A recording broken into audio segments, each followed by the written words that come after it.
Hey, what's going on, everybody? This is John J. Gaming on the mic here, and I'm coming at you with a brand new episode of the Earlham Teambuilder Dynasty here on NCAA 14, and we are here with that college football revamp as well. And yes, we got the Season 2 recruiting special coming over to you guys. It's going to be a good one, so make sure you smash that like button as well as hit subscribe if you do happen to be brand new to the channel, and like what you see as well. Let's go ahead and take a look at some of the key prospects that we're looking at here in year 2. So the first guy that we're actually going to go ahead and look at here is Joe Stevenson. He is a quarterback, a 3-star quarterback from Richmond, Indiana. And he's considered a 45th ranked quarterback in this recruiting class. But, you know, one thing that I find very striking, and it's always important, you know, to have yourself a quarterback. We don't know if Miami Ugalele is that guy. Yes, he is an athletic guy. But that being said, he has had struggles over the course of his season of throwing with the football, and Joe Stevenson, you know, definitely brings the exact opposite flavor that, you know, Miami Ugalele brings to the table. You know, he's a guy that, you know, can pick apart the defense with the arm, but you put him in a foot race against Tom Brady, and Tom Brady might actually win the foot race. So not a fast guy, not an athletic guy whatsoever, but when it comes to the arm talent, he can make any throw that you ask him to make, and then some as well. You know, he's very on the money. He's certainly very accurate, and, you know, he's not a guy that makes very many mistakes. I mean, you would think that, you know, watching these highlights as of right now, you would think this is a guy that, you know, did this over a course of a season. This is just his highlights from one game, and it wasn't even a full game as well on top of it.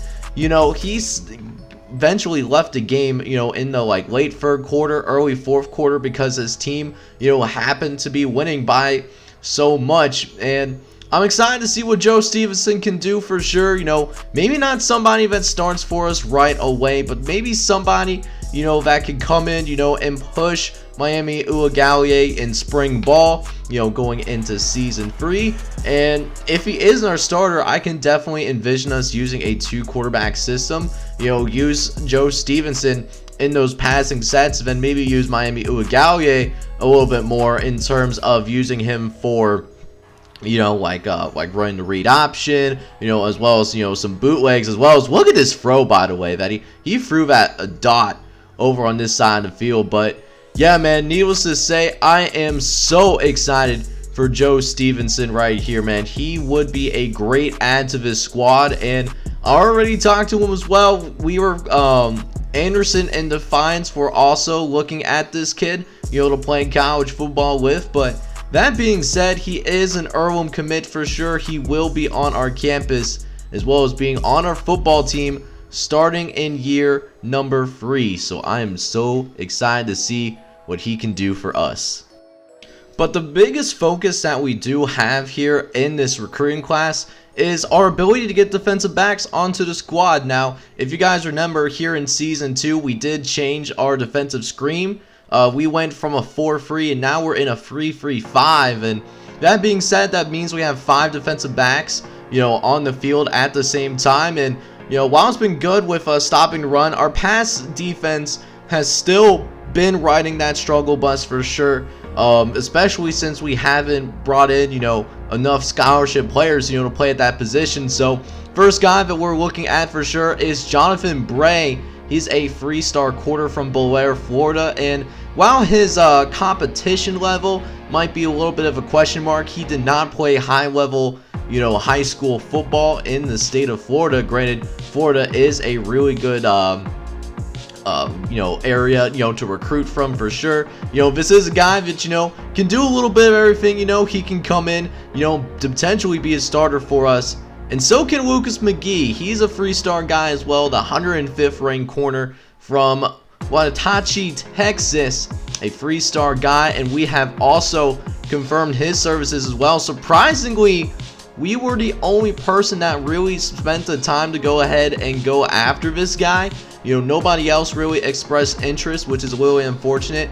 Now, his cover skills, you know, may not totally be there just yet. But that being said, he can be a good returner for us. He can, be right next to Justin Burton potentially in terms of, return some kicks as well as punts for us in his freshman campaign. And then on top of that, what he can also do, he's not the best tackler, but he's a willing tackler. And that's something that, we can coach with, making sure his tackling technique is right versus, being more aggressive.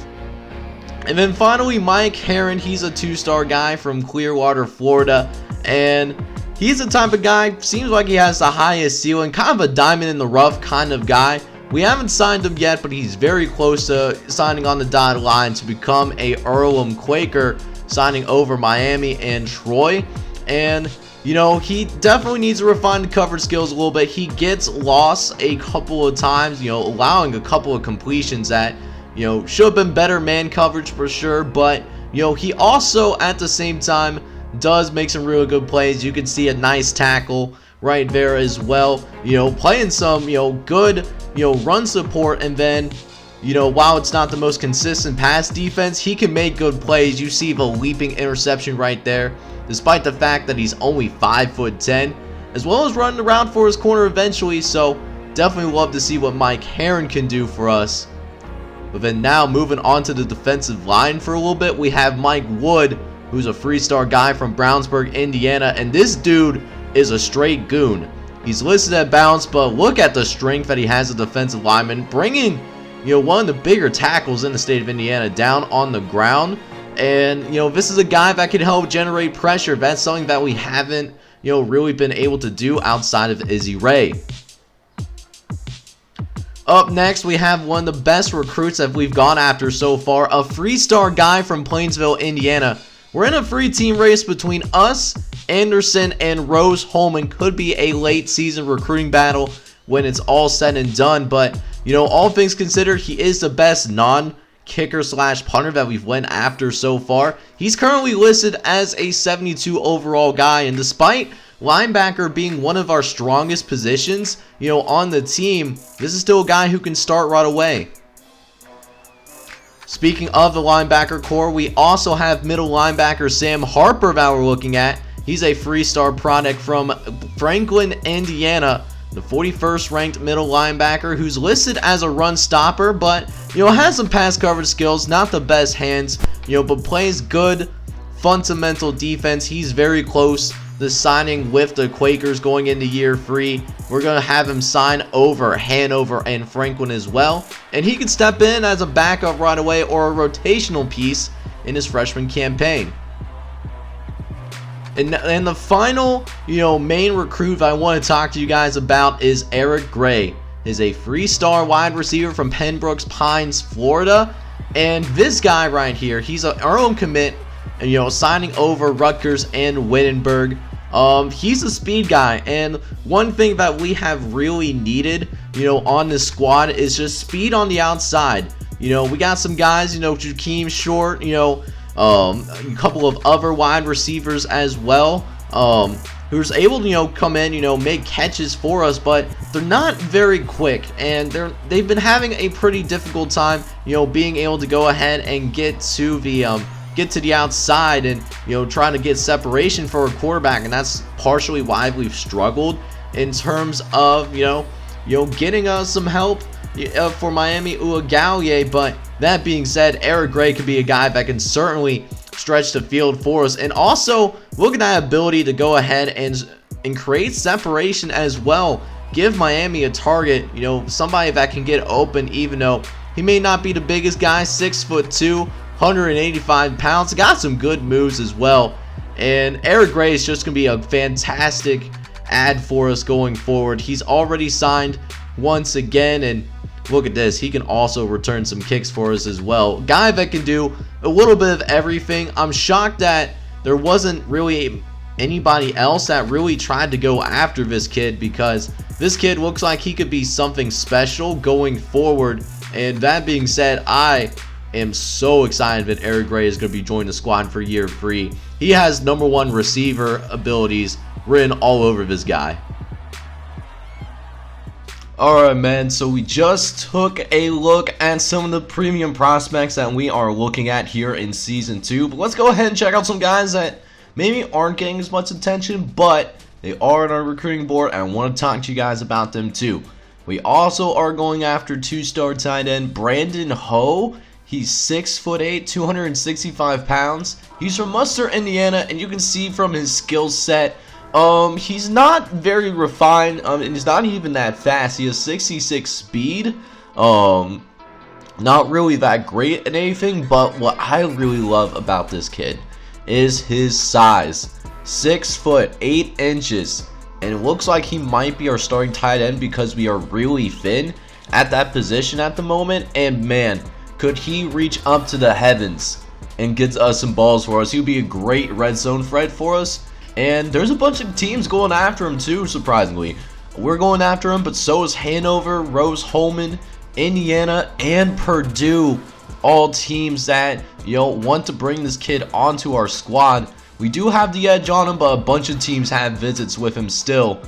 So it's going to be important that we try to close out on this kid. Sam Banks is another one of those guys. He's a two-star corner from Carlsbad, California. The 137th ranked cornerback, he's listed at 61 overall, and he's definitely a better coverage person. Doesn't seem like a willing tackler, which might explain his 2-star rating. He only has like 58 tackle. What I kind of see in this kid, somebody he could come in as maybe like a nickel or slot corner, because he does have decent speed at that 86 speed. Otherwise, something that we kind of need to develop for the time being, but it looks like he's very close to signing with us, although he does have that visit with Washington State this week, so I would not be shocked if we go into a recruiting battle with him as we close out the rest of his season. On the offensive line, the guys that always are fighting hard for us, maybe the unsung heroes of this football team. Mark Gandy is a 2-star tackle from College Station, Texas. He's only a 2-star guy, but he looks like a borderline gem though. He was originally listed at 60 overall, but went up 8 points. So got a little bit of a diamond in the rough, and right now we are in a recruiting battle between us and UTEP. Now we do have the edge on him, but I would love to make sure that we sign this kid before he goes ahead on his visit to UTEP, because otherwise we might be taking this recruiting battle with him in the offseason, and he would be an instant starter. And what I love the most about this kid, he's not very quick, only 53 speed, so not very athletic per se, but he does have 85 impact blocking, which is going to be really important to help push the line of scrimmage. And then he also has solid pass and run blocking abilities, 76 pass and 75 run. A nice balance back, and he's got good size too, 6'6", 316 pounds. I'm not complaining. MJ Clark is a 1-star tackle that has already signed with Earlham College. The 1-star guy, he's only a 51 overall, and he's not good necessarily at one thing. He does have good acceleration. He has 85 excel. We are able to get him over Indiana and Rose-Hulman, who are also going after this kid. Not somebody that I see starting for us right away, but somebody that maybe, depending on what our depth situation is looking like, somebody that we could possibly redshirt and try to develop here in the program. Marcus Johnson is coming from Conway, Florida. He's the 151st ranked defensive end. He's considered a pass rusher. He's got some decent moves to go to. He has a decent power move, decent finesse, decent block shed. Not great at one thing, but kind of like a jack of all trades kind of guy. And we were the only one that were really pursuing him. Georgia Southern came in towards the end and tried to get this kid. So that's been really interesting to say the least. So that's been interesting to see. We do have him on the squad, and he could be a rotational piece day one. Ray Stevenson is just a 1-star guy, but we found out this kid is actually a gem. He went up 12 overall points in the scouting process, and he's got good pass block. He has 78 pass blocking. The impact could be a little bit better, only 65 impact blocking. That might have been why he was foreseen as a 1-star guy, but I really like this kid, and he's definitely going to start for us day one. Speaking of offensive linemen, now like we start day one, we also have Lionel Williams, a 2-star tackle from Ocala, Florida. You know, he's a guy that's listed as the 89th ranked tackle. You know, got nice run blocking, 73 run block, 69 pass block, nice. Considered a 62 overall, and Virginia and Florida International were going after him as well, but, you know, we wanted him more. We need this kid. Again, another guy that could start for us on that offensive line right away, and I'm so stoked to have this kid on our squad, you know, as we continue to try to build this offensive line from the ground up. So that does mean that we have 7 total commits on the team as of right now. 3 3-stars, 2 2-stars, and 2 1-star guys. And as of right now, that does give us a decent recruiting class. We currently have the 69th ranked recruiting class in the entire country. And, you know, for a 1-star program, that's probably, at least talent-wise, the second worst football team on paper. This is pretty good for us. So that means we're on the up and up, to say the least. We're around teams like Bluffton, who actually have a similar record than us, and Mount St. Joseph is also in this, you know, in our neck of the woods recruiting wise. They have a 62 ranked recruiting class as well. So look around and see if there's any other teams. UNLV is right behind us. They killed us back in our 3rd game of the season. We're a little bit better now. You know, definitely still have some work to do, but I'm liking the recruiting class that we put together, even though it seems like we're not going to bring as many guys as we did back in season 1.